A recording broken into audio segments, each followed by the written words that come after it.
एका छोट्याशा गावात एक तुटके फुटके घर होते। त्या घराला पाहून असे वाटत होते की 10-15 वर्ष त्या घराची कोणती डागडुजी झाली नाही की नाही त्या घराची रंगरंगोटी झाली। त्या घरात एक म्हातारी बाई राहत होती जिचे या जगात कोणीच नव्हते आणि शेजारचे पाजारचे तिला खायचे प्यायचे सामान द्यायचे आणि यामुळेच तिचे जीवन व्यतीत होत होते। तेव्हाच एक दिवस सकाळी सकाळी एक खूप मोठी कार त्या घराच्या समोर येऊन थांबते। त्या कारमधून एक तरुण मुलगा बाहेर येतो ज्याने चांगले कपडे घातले होते आणि तो सरळ त्या म्हातारीबाईच्या घरात जातो। मुलगा घरात जातो तेव्हा ती म्हातारीबाई काहीतरी काम करत होती। तेव्हाच तो मुलगा सरळ त्या म्हातारीबाईचे पाय पकडतो आणि ढसाढसा रडू लागतो आणि तिला म्हणतो की तुमच्यामुळे माझे आयुष्य बदलले आहे। आता हे सगळं पाहिल्यानंतर ती म्हातारीबाई पहिलीच हैराण झाली होती आणि विचार करू लागली की हा मुलगा कोण आहे आणि मी असे काय केले की याचे जीवन बदलले। शेवटी तो मुलगा कोण होता आणि या म्हाताऱ्या बाईची काय कथा आहे हे जाणून घेण्यासाठी व्हिडिओ शेवटपर्यंत पहा। मित्रांनो, ही कथा आहे महाराष्ट्रामधल्या एका छोट्याशा गावातली। एका छोट्याशा गावात कुसुम नावाची महिला राहत होती। तिच्या पतीचे नाव भानुदासराव होते। भानुदासराव हे मजदुरी करत होते आणि मजदुरी करून घर चालवत होते। हळूहळू वेळ निघून जात होती। त्यांच्या लग्नाला 5 वर्ष झाले होते, परंतु अजूनही त्यांना मूलबाळ झाले नव्हते। हळूहळू अजून वेळ निघून जाते आणि काही वर्षानंतर त्यांना माहिती पडते की कुसुम आई होणार आहे आणि ती गरोदर आहे। आता या गोष्टीचा आनंद भानुदासरावांना खूपच होतो। आनंदात ते विचार करतात की आता आम्हाला मूलबाळ होईल आणि कुटुंबात एक सदस्य वाढेल। हळूहळू वेळ निघून जाते आणि वेळेबरोबर त्या मुलाचा जन्म होतो। कुसुमने एका मुलाला जन्म दिला होता आणि त्या मुलाचे नाव ते प्रदीप ठेवतात। आता घरात एक सदस्य वाढला म्हटल्यावर भानुदासराव जास्तच मेहनत करू लागले आणि अशा प्रकारे त्यांचे दिवस सरत होते। हळूहळू प्रदीप मोठा होत गेला आणि 5 वर्षांचा झाला। जेव्हा तो 5 वर्षांचा झाला तेव्हा त्याच्या वडिलांचा भानुदासरावांचा दुर्दैवाने आजारी पडून मृत्यू झाला। कुसुमवर दुःखाचा डोंगर कोसळला होता। तिला आता काळजी वाटू लागली की आता ती नवऱ्याशिवाय कशी जगेल, तिच्या मुलाला ती कशी सांभाळेल। तेव्हा तिचे माहेरचे लोक तिला समजावतात की प्रदीपला आम्ही सांभाळतो आणि तुझे दुसरे लग्न लावून देतो। तू अजून तरुण आहेस, अजून तुझ्यासमोर खूप मोठे आयुष्य पडले आहे। असं विधवा होऊन आयुष्य तू कसे घालवणार। आपल्या माहेरच्या लोकांचे अशा प्रकारचे बोलणे ऐकून कुसुमला खूपच वाईट वाटले होते। ती म्हणते की प्रदीप ही माझ्या नवऱ्याची आठवण आहे, शेवटची निशाणी आहे आणि याच्यासोबत मी माझे आयुष्य जगेल, पण मी दुसरे लग्न करणार नाही। यानंतर कुसुम त्या मुलाला सांभाळून त्याला मोठं करण्याचा निर्णय घेते। कुसुम तिथेच राहून त्या मुलाची काळजी घेते आणि स्वतः दुसऱ्यांच्या घरी धुण्या भांड्यांची कामं करून त्या मुलाचे संगोपन करते। हळूहळू दिवस निघून जातात, परंतु तो मुलगा आपल्या आईचे काहीच ऐकत नव्हता। आई त्याला जे काही सांगायची तो एका कानाने ऐकून दुसऱ्या कानाने सोडून द्यायचा। तो तेच करायचा जे त्याच्या मनात येत होते। हळूहळू तो मुलगा 15 वर्षांचा झाला। जेव्हा तो 15 वर्षांचा झाला तेव्हा तो आपल्या मित्रांसोबत सारखं बाहेर फिरायला जात होता आणि याच गोष्टीसाठी कुसुम त्याला खूप ओरडत असायची, म्हणत असायची की बाळा, असं सारखं मित्रांबरोबर बाहेर फिरायला जाऊ नकोस। तुझे वडील या जगात नाहीये।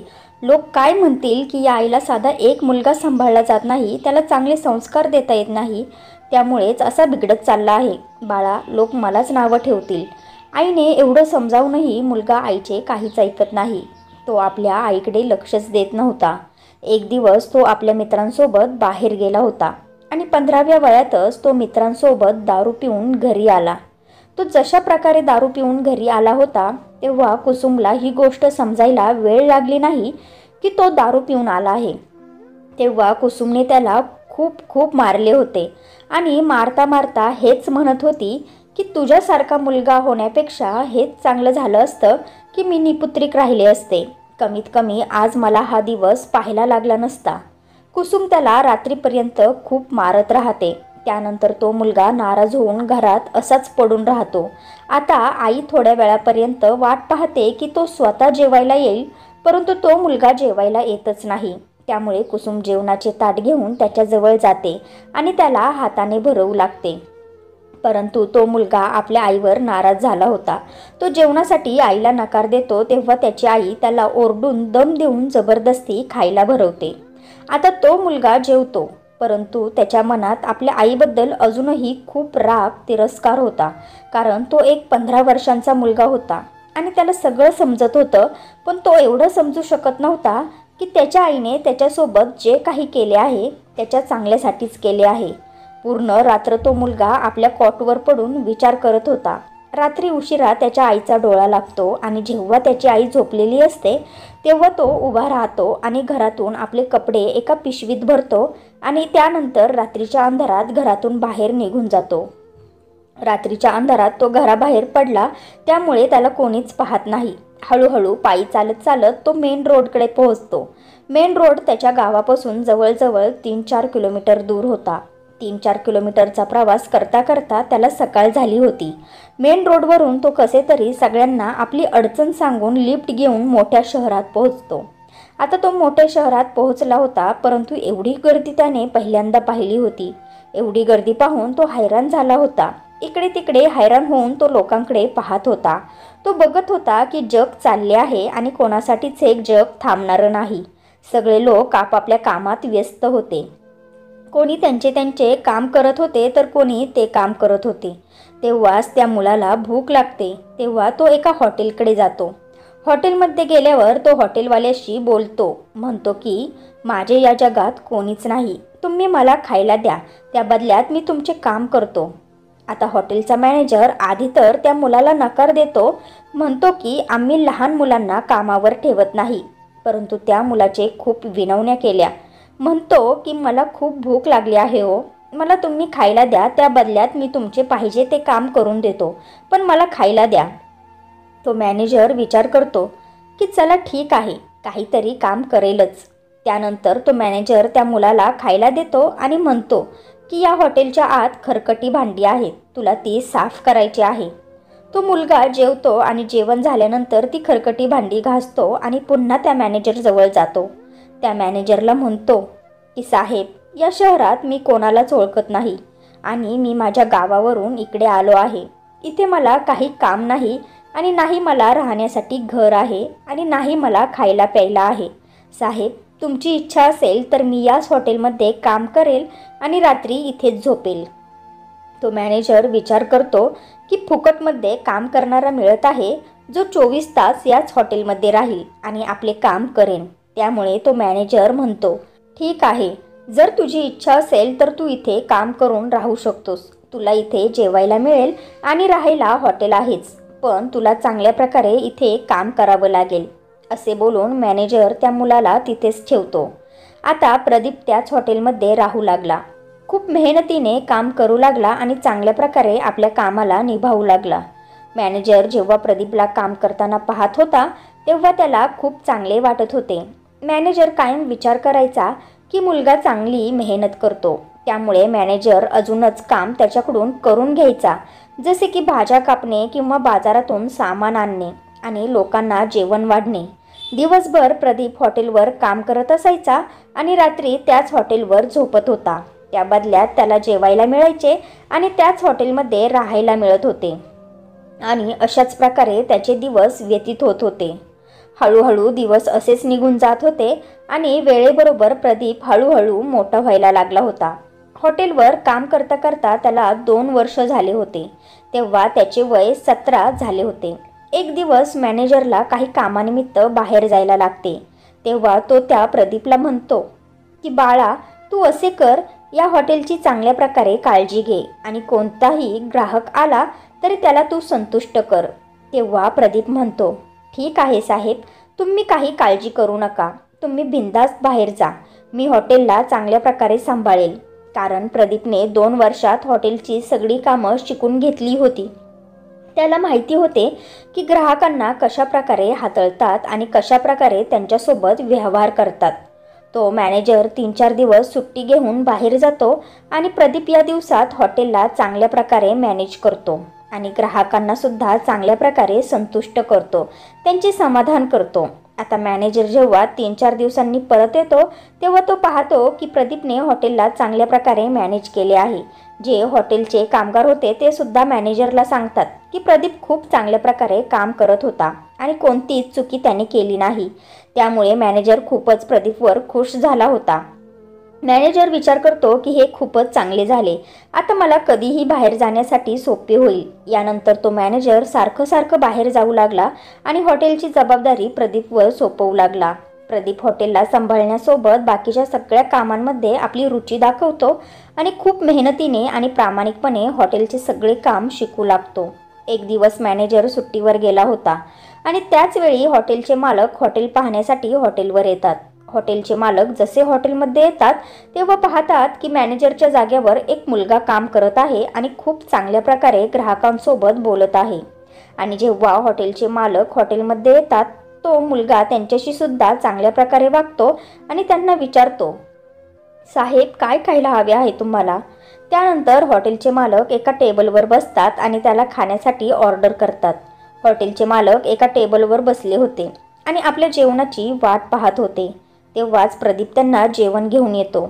हॉटेलचे मालक जेव्हा एक घास खातात तेव्हा त्या मुलाची परीक्षा घेण्यासाठी ते जेवणाला नावं ठेवू लागतात. तेव्हा पूर्ण स्टाफ तिथे गोळा होतो. प्रदीप खूप चांगल्या प्रकारे या सिच्युएशनला हँडल करण्याचा प्रयत्न करतो. तिथे जो स्टाफ गोळा झाला होता त्यातले काही जुने कामगार हॉटेल मालकाला ओळखत होते की हे तर हॉटेलचे मालक आहेत. त्यामुळे एकदमच ते कामगार मालकाला नमस्कार करायला लागले. प्रदीप या गोष्टीला बघून थोडा हैराण होऊन जातो आणि त्यातल्या एका कामगाराला विचारतो की हे कोण आहेत? तेव्हा तो कामगार म्हणतो की हॉटेलचे मालक आहेत, ते रोज रोज इथे येत नाहीत. हे ऐकल्यानंतर प्रदीप एकदम शांत उभा राहतो. तेव्हा हॉटेलचे मालक त्याची पाठ थोपटतात, त्याला शाबासकी देतात आणि म्हणतात, शाबास बाळा, तू जे काही केले आहे ते खूप चांगले केले आहेस. बाळा, मला एक सांग, या हॉटेलचा मॅनेजर जो मी ठेवला आहे तो आता कुठे आहे? तेव्हा बाकीचे कामगार हॉटेल मालकाला सांगतात की साहेब, ते सारखे सारखे सुट्टीवर जातात आणि ते जेव्हा सुट्टीवर जातात तेव्हा प्रदीपवरच जबाबदारी सोपवून जातात आणि हा प्रदीप हॉटेलवरच राहतो. यानंतर हॉटेल मालकाने प्रदीपचे काम पाहिले आणि त्याची अडचणसुद्धा समजून घेतली की त्याच्याजवळ राहण्यासाठी घर नाही आणि तो खूप इमानदारीने काम करतो. हॉटेल मालकाने मॅनेजरला फोन केला आणि त्याला सांगितले की आज नंतर माझ्या हॉटेलवर येण्याची काहीच गरज नाही. मी दुसऱ्याला मॅनेजर ठेवले आहे. आता यानंतर हॉटेलच्या मालकाने प्रदीपला मॅनेजर बनवले आणि त्याला सांगितले की बाळा, खूप मन लावून आणि इमानदारीने मेहनतीने इथे काम करत जा आणि यानंतर तुझ्यासाठी अजून काहीतरी आहे. हॉटेलचे मालक प्रदीपला मॅनेजर बनवून निघून जातात. हॉटेल मालकाचे अजूनही भरपूर हॉटेल्स होते आणि त्या सगळ्या हॉटेलमधून ज्या हॉटेलमध्ये प्रदीप मॅनेजर होता ते हॉटेल खूपच चालत होते. हॉटेलमध्ये खूपच ग्राहक येऊ लागले आणि त्या हॉटेलचा सेल दिवसेंदिवस वाढत चालला होता. या गोष्टीला बघून हॉटेल मालक पूर्णपणे हैराण झाले होते आणि विचार करतात की हा मुलगा खूपच मेहनती आहे, त्यामुळेच या हॉटेलचा इतका चांगला सेल आहे आणि भरपूर ग्राहकही या हॉटेलमध्ये येतात. एक दिवस हॉटेल मालक प्रदीपला आपल्या घरी बोलवतात आणि त्यांच्या बोलण्यावर प्रदीप त्यांच्या घरी जातो. त्यांचे घर खूपच आलिशान होते. बाहेर महागातल्या गाड्या उभ्या होत्या आणि दोघेच पती पत्नी त्या घरात राहत होते. प्रदीप जसा त्या घरात जातो तेव्हा हॉटेल मालक प्रदीपला आत बोलवतात. हॉटेल मालक डायनिंग टेबलवर जेवत होते, त्यामुळे ते प्रदीपला डायनिंग टेबलवर बसायला सांगतात. प्रदीप खुर्चीवर बसल्यानंतर हॉटेल मालक त्याला म्हणतात, बाळा, ज्या हॉटेलमध्ये तू मॅनेजर आहेस त्याचा सेल खूपच वाढला आहे. माझे खूप सारे हॉटेल्स आहेत, त्यामुळे माझी इच्छा आहे की या सगळ्या हॉटेलला तूच चांगल्या प्रकारे मॅनेज कर आणि याच प्रकारे त्यांना सुद्धा चालव. हॉटेल मालकांचे बोलणे ऐकून प्रदीपला खूप आनंद झाला होता. आपल्या मालकांकडून आपली स्तुती ऐकून प्रदीप म्हणतो, ठीक आहे मालक, जशी तुमची इच्छा आहे तसेच होईल. यानंतर प्रदीप त्यांची सर्व हॉटेल चांगल्या प्रकारे सांभाळतो आणि पूर्ण हॉटेलचे सर्व काम स्वतः पाहतो. आता हॉटेलमध्ये कोणता नवीन स्टाफ भरती करायचा असेल किंवा दुसरे अजून काही काम असेल तर सर्वच प्रदीप पाहत होता. हळूहळू दिवस निघून जात होते. आता प्रदीप 22 वर्षांचा झाला होता. प्रदीप आता नेहमी हॉटेल मालकांच्या घरी जायचा, कारण त्याला हिशोब पाहायला लागायचा. जे काही पैसे हॉटेल कमावत होते त्यांचा पूर्ण हिशोब मालकांना समजवायला त्यांच्या घरी जात होता. नेहमी घरी येत असल्यामुळे मालक आणि मालकीण त्याच्यावर खूप प्रेम करतात आणि त्याच्याकडे चांगल्या नजरेने पाहू लागतात, कारण प्रदीप खूप मेहनती आणि इमानदार मुलगा होता आणि त्या दोघांचा तो खूप आदरही करायचा. त्यांच्या घरातले सुद्धा काही काम असेल तर प्रदीप निसंकोचपणे करायचा, कारण हॉटेल मालकाला एकही मूलबाळ नव्हते. त्यामुळे त्यांचे मूल होऊन त्यांच्या घरातली बाहेरची कामं तो करत होता आणि अशाच प्रकारे दिवसांमागून दिवस जात होते. एक दिवस हॉटेल मालक आणि त्यांची पत्नी एकमेकांसोबत गप्पा मारत होते. तेव्हा मालकीण बोलते, मुलगा खूप चांगला आहे, इमानदार आहे, तर मग आपण याला दत्तक घ्यायचे का? तेव्हा मालक म्हणतात, नाही नाही, अजून ती वेळ आली नाही. जेव्हा ती वेळ येईल तेव्हा त्याला आपण दत्तक घेऊयात. यानंतर हळूहळू असाच वेळ निघून जातो आणि 3 वर्षानंतर हॉटेल मालकांच्या पत्नीचा मृत्यू होतो. पत्नीचा मृत्यू झाल्यामुळे हॉटेल मालक खूप तुटून जातात आणि याच दुःखामध्ये ते नेहमी आजारी राहू लागतात आणि प्रदीपला म्हणतात की बाळा, तू आता हॉटेलवर राहत नको जाऊस, आता तू माझ्या घरी ये आणि इथेच राहा, कारण आता मी पूर्णपणे एकटा झालो आहे, मला कोणतेच मूलबाळ नाही, त्यामुळे तू माझ्याजवळ राहशील तर मला थोडं चांगलं वाटेल. आपल्या हॉटेल मालकांचे बोलणे ऐकून प्रदीप त्यांना होकार देतो आणि तिथेच राहू लागतो. सकाळी सकाळी प्रदीप आपल्या कामावर जात होता आणि दिवसभर सगळे हॉटेल चांगले सांभाळत होता आणि संध्याकाळी पुन्हा हॉटेल मालकांच्या घरी येत होता. हळूहळू हॉटेल मालकांची तब्येत दिवसेंदिवस खराब होऊ लागते आणि ते खूपच आजारी पडतात, कारण त्यांच्या पत्नीच्या मृत्यूचा धक्का त्यांना जास्तच बसला होता आणि याच दुःखामुळे ते खूप तुटून गेले होते. त्यांच्या आजारपणात प्रदीप त्यांची खूप काळजी घेतो, त्यांची खूप सेवा करतो. संध्याकाळी हॉटेलवरून आल्यावर त्यांचे तो पाय दाबत होता आणि चांगल्या प्रकारे काळजी घेत होता. एक दिवस संध्याकाळी तो असेच आपल्या हॉटेल मालकाचे पाय दाबत होता, तेव्हा हॉटेल मालकाने त्याला त्याच्या भूतकाळाबद्दल विचारले की बाळा, तू इतक्या दिवसांपासून आमच्याजवळ काम करत आहेस, मी कधीच तुझ्याबद्दल जाणून घेण्याचा प्रयत्न केला नाही. आता मला जाणून घेण्याची इच्छा आहे की तू कुठून आला आहेस, तू कोण आहेस, इकडे का आला आहेस? यानंतर प्रदीप आपल्या मालकाला आपली सर्व कहाणी सांगतो. तो सांगतो की लहानपणी मी जेव्हा 5 वर्षांचा होतो तेव्हा माझ्या बाबांचा मृत्यू झाला होता. त्यानंतर माझ्या आईने मला लहानाचं मोठं केलं, परंतु मी कधीच तिच्या प्रेमाला समजू शकलो नाही. मी माझ्या मित्रांबरोबर फिरायला लागलो, मला वाईट संगत लागली होती. 15 वर्षाचा असतानाच एक दिवस मी दारू पिऊन घरी आलो आणि त्यानंतर आईने मला खूप मारले होते आणि याच कारणामुळे मी घरातून रुसून सरळ इकडे शहरात आलो आणि त्यानंतर तुमच्याच हॉटेलमध्ये काम करू लागलो. बोलता बोलता प्रदीपला आपल्या आईची खूप आठवण येते आणि त्याच्या डोळ्यातून अश्रू वाहू लागतात. मालक त्याची संपूर्ण कहाणी ऐकतात की त्याचे वडील लहानपणीच वारले आणि नंतर आईने त्याला खूप कष्टाने सांभाळले, पण त्याच आईला सोडून तो इकडे येऊन राहत आहे. हे सर्व ऐकून त्या हॉटेल मालकाच्याही डोळ्यात पाणी आले. ते पूर्णपणे भावूक झाले आणि प्रदीपला म्हणतात की तू कधी तुझ्या आईची चौकशी करण्याचा प्रयत्न सुद्धा केला नाहीस का? तेव्हा प्रदीप म्हणतो, नाही साहेब, मी त्या दिवसानंतर कधीच गावी जाण्याचा प्रयत्नही केला नाही. आत्ता माझी आई कुठे आहे आणि ती कोणत्या परिस्थितीत आहे हे सुद्धा कधी मी जाणून घेण्याचा प्रयत्न केला नाही. तेव्हा हॉटेल मालक म्हणतात की तुला तर माहितीच आहे की मला मूलबाळ नाही आणि तुझ्यापेक्षा कोणीही माझी चांगली काळजी घेऊ शकत नाही, म्हणून मला माझी संपूर्ण मालमत्ता तुझ्या नावे करायची आहे. त्यानंतर आपण याच घरात एकत्र राहू आणि आता तू एकदा तुझ्या गावी जा आणि आपल्या आईला सुद्धा इकडे घेऊन ये. आपल्या मालकाचे असे बोलणे ऐकून त्याच्या दुःखी चेहऱ्यावर आनंद झळकतो आणि तो एकदम हॉटेल मालकाच्या गळ्यात पडतो आणि म्हणतो, साहेब, मी तुम्हाला बाबा म्हणू शकतो का? हॉटेल मालकांनी त्याचे अश्रू पुसले आणि म्हणाले, बाळा, तू मला निसंकोचपणे बाबा म्हणू शकतोस. मी तुला कधीच माझा मुलगा मानला आहे. दुसऱ्या दिवशी सकाळी सकाळी हॉटेल मालक प्रदीपला आपल्यासोबत घेऊन तहसीलमध्ये जातात आणि त्यांची सर्व मालमत्ता त्याच्या नावे करतात. त्यानंतर हॉटेल मालक आणि प्रदीप घरी येतात, परंतु घरी परतताच हॉटेल मालक प्रदीपला म्हणतात की बाळा, माझी तब्येत ठीक नाही, पण तू यापैकी कोणतीही तुझ्या आवडीची कार घेऊन जा आणि तुझ्या आईला सोबत इथे घेऊन ये. त्यानंतर प्रदीप चांगल्या पद्धतीने तयार होतो आणि एक गाडी घेऊन सोबत ड्रायव्हर घेऊन आपल्या गावाकडे निघतो. 8-10 तासांचा प्रवास करून तो आपल्या गावाला पोहोचतो. तिथे जाऊन जसा तो आपल्या घरासमोर थांबतो तेव्हा त्याला लहानपणीच्या सर्व गोष्टी आठवतात. त्याच्या अंगणात तो खेळत असताना, त्याची आई त्याला मारताना आणि त्याच्यावर प्रेम करताना, या सर्व गोष्टी आठवताना त्याच्या डोळ्यातून अश्रू येऊ लागतात. तो जेव्हा गाडीतून खाली उतरतो तेव्हा गावकरी त्याला बघतात की एवढ्या मोठ्या गाडीत कोण आले आहे, इतके चांगले कपडे घातले आहे, इतका चांगला सूट बूट आहे आणि इतकी मोठी गाडी आहे. त्यानंतर तो मुलगा सरळ आपल्या घरात जातो. घराची अवस्था खूपच तुटलेली फुटलेली होती. छोटीशी एक खोली होती आणि त्या खोलीच्या भिंतीतून विटा बाहेर निघाल्या होत्या. घर खूपच दयनीय स्थितीमध्ये होते. त्यानंतर प्रदीप घरात जातो तेव्हा आत पाहतो की त्याची आई कुसुम काहीतरी काम करत आहे.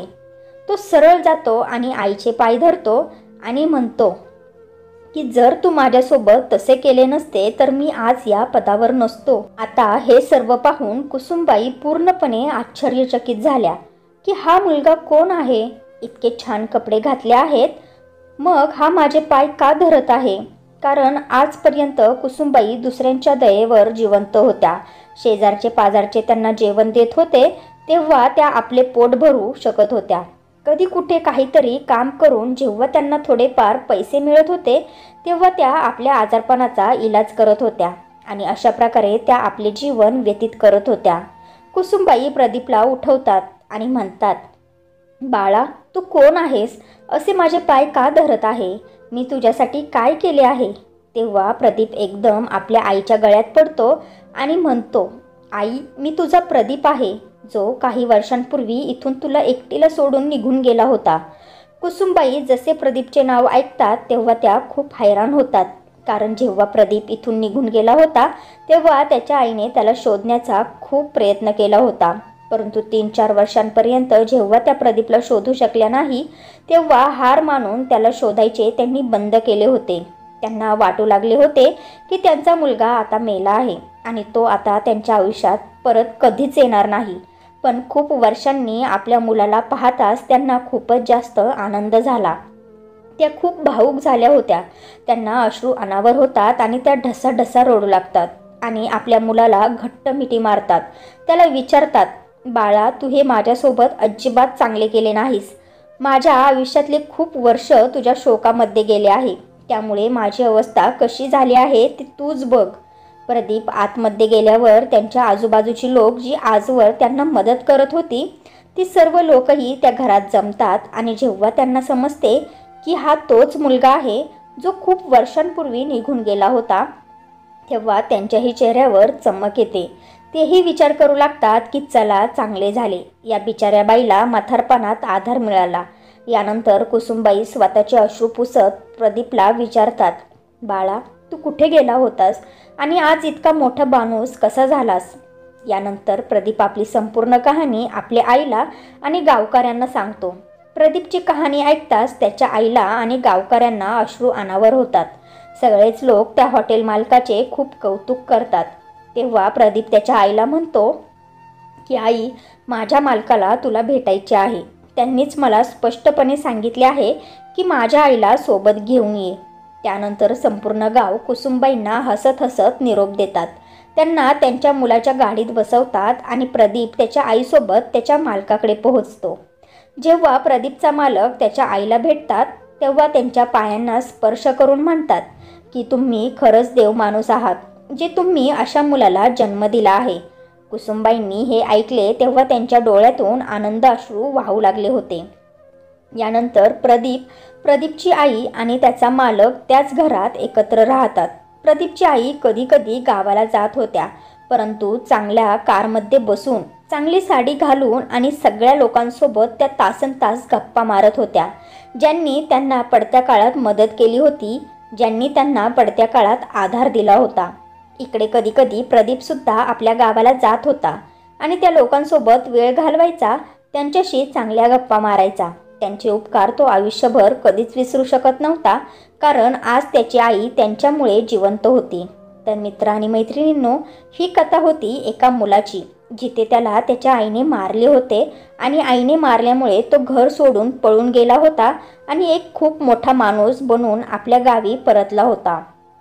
परंतु तुम्ही असे करण्याचा प्रयत्न अजिबात करू नका, कारण प्रत्येकाचे नशीब प्रदीपसारखे नसते. त्याने शहरात येऊन मन लावून खूप मेहनत केली होती आणि त्याला देवासारखा मालकही भेटला होता. या कथेबद्दल तुमचे काय मत आहे ते कृपया मला कमेंट्स करून नक्की सांगा आणि आपल्या फ्रेंड्ससोबत शेअर करा. ही कथा सांगण्याचा उद्देश कोणालाच त्रास देणे नाही. ही कथा तुम्हाला याकरिता ऐकवली आहे जेणेकरून तुम्हाला या कथेतून काहीतरी चांगल्या गोष्टी शिकायला मिळतील आणि त्या गोष्टी तुम्ही तुमच्या आयुष्यात आत्मसात करू शकता. जर प्रदीपच्या आईने त्याला मारहाण केली नसती तर आज कदाचित तो एक दारुड्या मुलगा झाला असता आणि त्यांनी जे काही करून दाखवले त्यांनी तसे काही करून दाखवले नसते. तर फ्रेंड्स, तुम्हाला ही स्टोरी आवडली असेल तर व्हिडिओला लाईक करा आणि आपल्या नात्यांचा स्पर्श या चॅनेलला सबस्क्राईब करा आणि बेल आयकॉनवर क्लिक करून ऑलवर सेट करा म्हणजे पुढची व्हिडिओ तुम्हाला लगेच मिळेल. धन्यवाद.